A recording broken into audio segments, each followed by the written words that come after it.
nachos. I still have my You're not burrito. busy, are you? Alright, you ready? Oh, I just thought... I've got another story for you, but I'd like to tell it to all of your friends at once. An old lady like me has to save her voice, you know.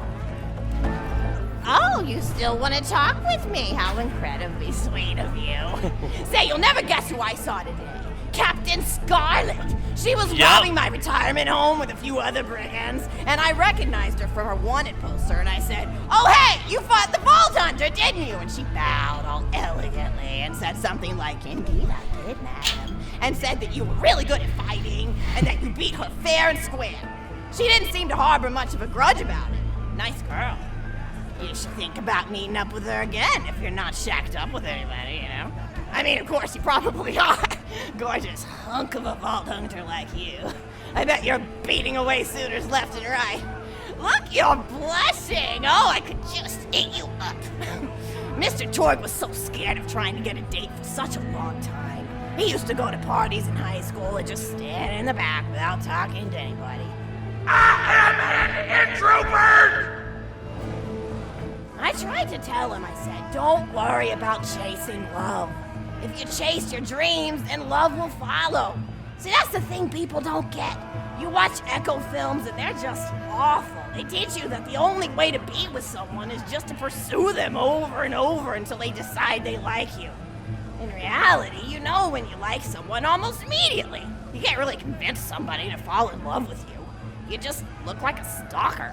But if you do things that you're interested in, like making guns that explode or killing mercenaries, then people will see that confidence and skill you have and they'll be attracted to it. There's always a fine line between that kind of confidence and narcissism, you know?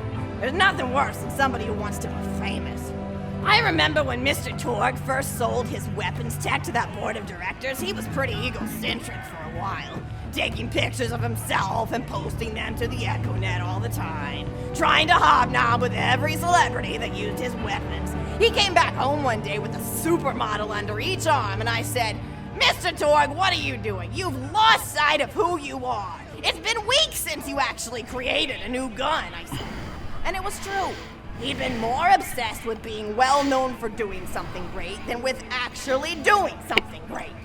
It was a dark point in my life. Thankfully, High Five listened to me and got to work on what would eventually become the Kerblaster. You a fan of the Kerblaster? That was always my favorite. That and the Flacker, which I know a lot of people hate. But there's more to combat than just brute efficiency in this old lady's eyes. Style counts for something. And there's nothing quite like filling the air with tiny little explosions. It's like a fireworks show, except the deaths aren't as sad and unexpected. Actually, that reminds me, now that you're here, I wanted to throw some ideas at you for feedback. I'm a playwright in my spare time, and I'm trying to write a story about an up-and-coming tournament fighter who tries to find love in a gladiatorial arena. And I figure you've got a lot of experience, so your feedback could really be valuable. So the play is called Broken Hearts and Broken Necks. Scene 1. Fade in on an arena, just after a battle. Body parts litter the stage. A lone warrior stands in the middle of the stage, a spotlight illuminating her blood-stained armor. She stands, holding her sword triumphantly aloft. Valkyrie. Is there no warrior who can challenge me? Must I be destined to spend my life as the strongest, the bravest, the most invincible warrior this galaxy has seen? For I am Valkyrie, scourge of the gladiatorial games! Exeunt Valkyrie, as she shakes her head in despair. From stage left, enter Noda, a janitor with a heavy heart and an even heavier conscience.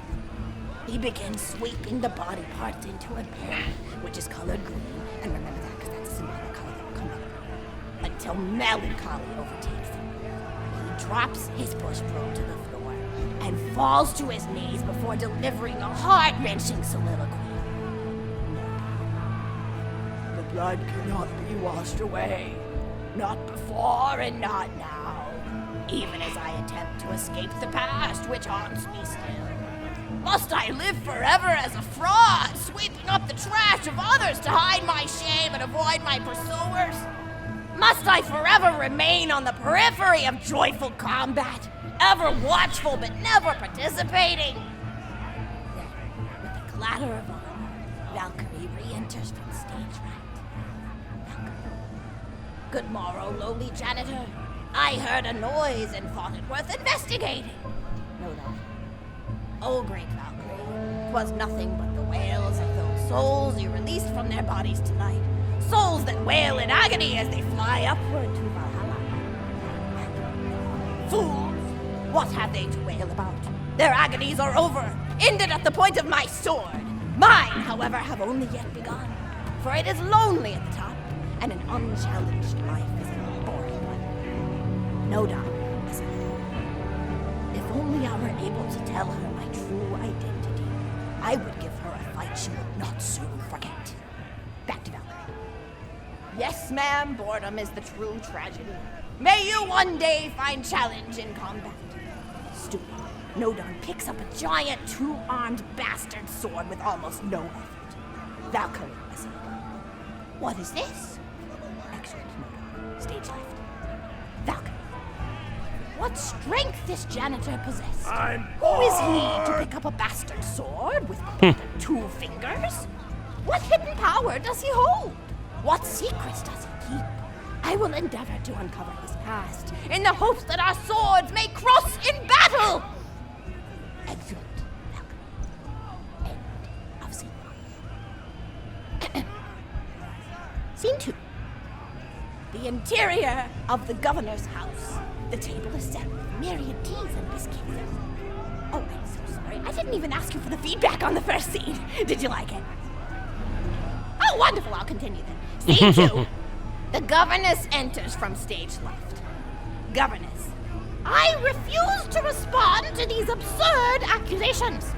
Her husband looks at her quizzically. Governor. And what accusations may those be? Governess. Actually, you know what? I don't think I'm ready to get feedback on the play yet. But what about you? What are you up to? Tell Grandma Flexington all about it. I bet you've had some amazing adventures. Mr. Torg told me about the time you all played bunkers and badasses together. He said it was one of the most fun and welcoming experiences of his life. Grandpa! You're embarrassing me! Sorry, sweetie, but really, you and the Vault Hunters are his first real pals. It wasn't easy for Mr. Torg to make friends at school when he had facial hair at age 8, pecs at 8.5, and dead parents by age 9. People found him intimidating, but I told him that he should be thankful for the fact that he looks different. Anyone who wouldn't be friends with you based on appearance wouldn't be a very good friend anyway. But he really does like hanging out with all of you. Most people these days want Torg to pose for pictures or blow something up by flexing at it. It's not often he gets to sit down and play games with people. Oh, speaking of games, did you play Going Back to the House yet? It's a new echo simulation about exploring a log cabin you lived in when you were a kid. There's no violence or anything. You just walk around looking at cereal boxes and remembering people you made out with. This is a reference to a game called Echo Gone Sims have Home. gone in the past few years, don't you? There seem to be a lot more of them with interesting things to do beyond shooting people, and the writing has gotten so tight and concise. For instance, did you ever play The Samurai's Marker? The whole game's story was delivered through haiku. Did Zero write it or something? No, I'm just joshing. I know you're too busy for that. But oh yeah, I was playing at the end of the pointed gun last night on my Echo Sim player, and wow, is that fun. It's about a guy who punches people and smacks himself in the face with doors. Easily one of the best punch-related comedy sims ever.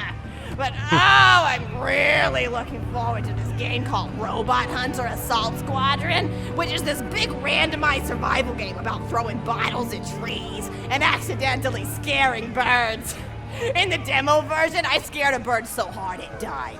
10 out of 10 in my book. But what kind of things do you do for fun? You play any sports? You look like you might be into some of the more extreme stuff, like spine hurdling or psycho head volleyball. I knew an athlete a lot like you when I was younger. Her name was Nijo, and she was especially gifted at the giblet toss. That's an old pastime we had back when I was younger. Idea was you'd punch a convict, and then see how far you could make their viscera fly across a big field. You got points based on distance and the size of the viscera. She won the final round of the giblet toss championship by getting a left eyeball to cross the 300-meter mark. They said she was juicing with iridium, but I think they were just angry that she dethroned the reigning champ, misogynistic Jeff. People really liked him for some reason. Hey, what's your favorite food? Mine's burgers, personally. People look at you like you're a pleb or something when you say you like burgers, but just think of all the things you can do with them. You can change out the patty, play around with the toppings, change what sides you have. You ever have a burger with veggie chips? Gosh, I all but forgot about fries for about a year after I discovered the veggie chip combo.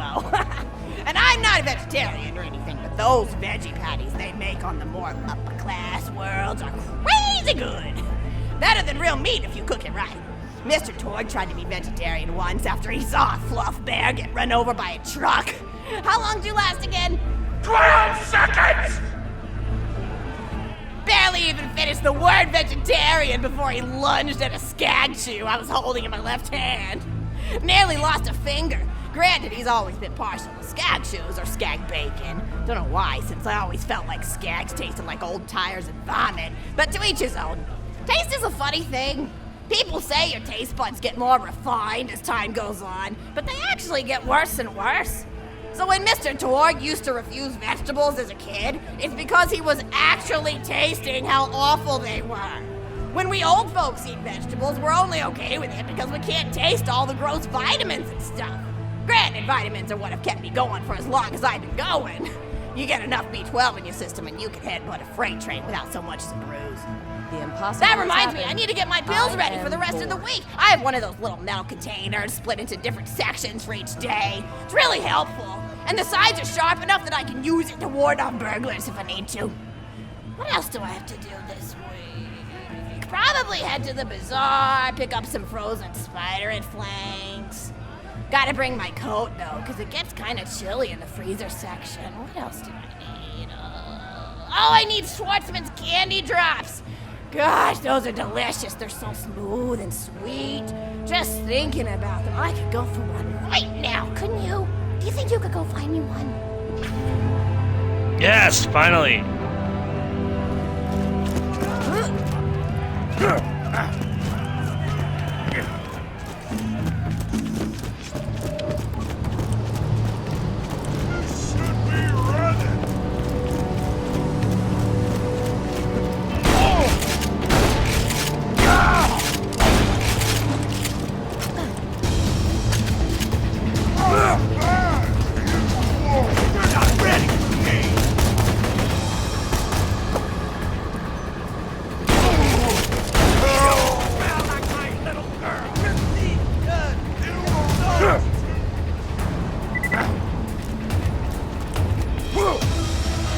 I'm coming in.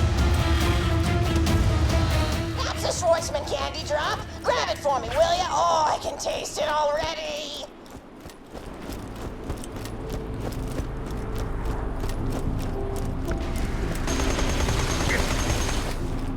I'm coming.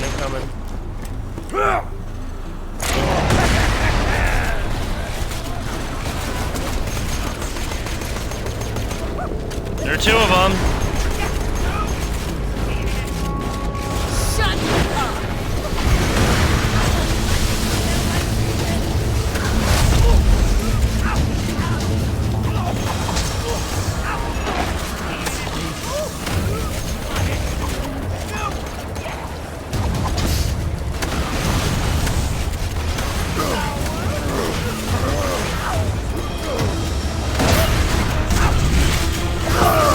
Throwing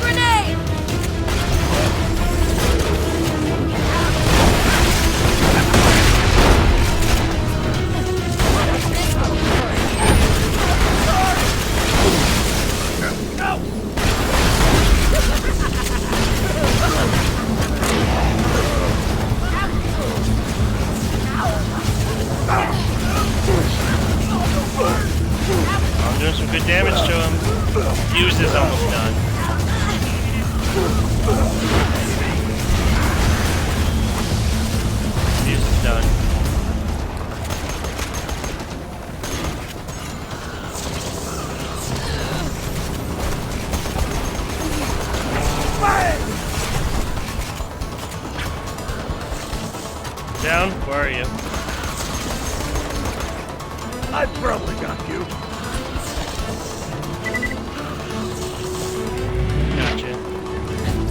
Oh, wonderful. Bring it back here and I'll finish my story. Hey. You know how much we really want to hear the end of the story.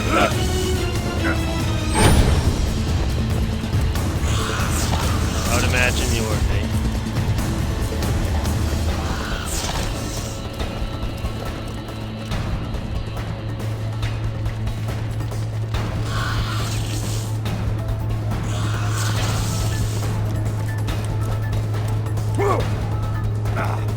Good for us.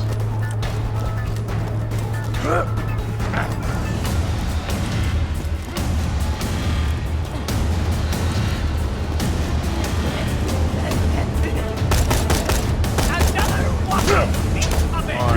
coming. Wait for me.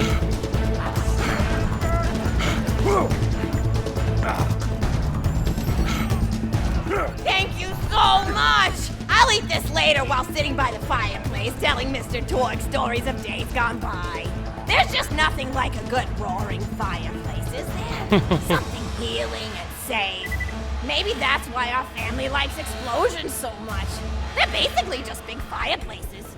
Every explosion feels just like coming home. Oh, maybe that'd be a good slogan for the Torg Corporation. Don't you think, high five? Oh, don't be silly. It's a wonderful slogan and you know it. I used to come up with slogans for a living when I was in my teens. I came up with the jingle for Professor Gunsight's Can't Miss Scopes. How'd it go again? Oh, yeah! If you try to shoot but you miss a lot, then give Professor Gunsight Scopes a shot. And then they played a gunshot sound effect and someone going, ah! It was cute. Gosh, I've been talking for a while now, haven't I? Thanks for bringing your friends to listen to an old woman ramble for a while. I can't tell you how great it is to have somebody new to talk to, especially a vault hunter. Oh, and one more thing. No, actually, that could probably be just something about vaults and the end of the universe. Anyway, here.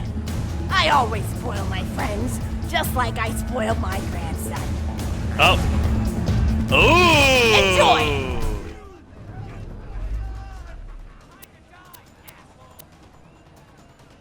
239,000 rocket launcher? Conversation! It's not as good as the one I have, but